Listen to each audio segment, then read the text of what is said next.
ওকে। নমস্কার ভিউয়ার্স, আমি স্যার গৌরাঙ্গ আপনাদের সামনে আজকে একটি আরও নতুনভাবে ইংরেজি উচ্চারণ করার আকর্ষণীয় ক্লাস নিয়ে উপস্থিত হয়েছি। ভিউয়ার্স, বেশ কিছুদিন ক্লাস বন্ধ ছিল বিশেষ কারণে, তাই আজকে দেখুন ইংরেজি উচ্চারণ করার সঠিক কৌশল রুল 22।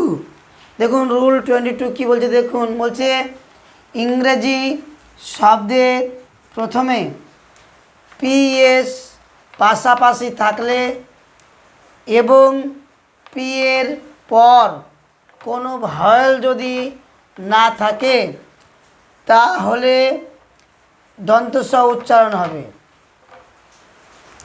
এক্ষেত্রে পি অনুচ্চারিত থাকবে।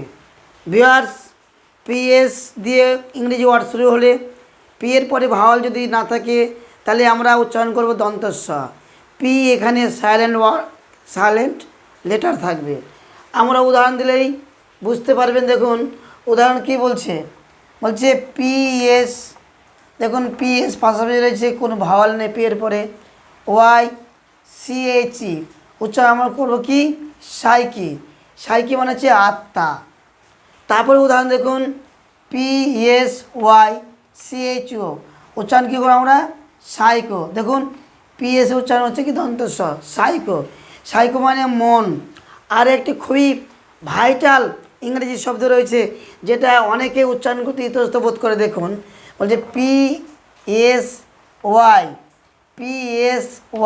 সিএইচও LOGY উচ্চারণ কি যে সাইকোলজি। সাইকোলজি মানে হচ্ছে কি মনোবিজ্ঞান।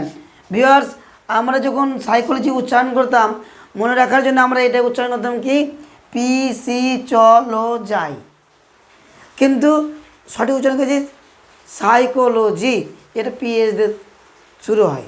এরকম আরও অনেক ইংরেজি উচ্চারণ রয়েছে এবং ওয়ার্ড রয়েছে যারা পিএস দিয়ে শুরু হয়েছে। আপনারা অবশ্যই কমেন্ট, লাইক, শেয়ার করে জানাবেন এবং অবশ্যই ভিডিওটি লাইক করবেন। Okay, thank you, all the best.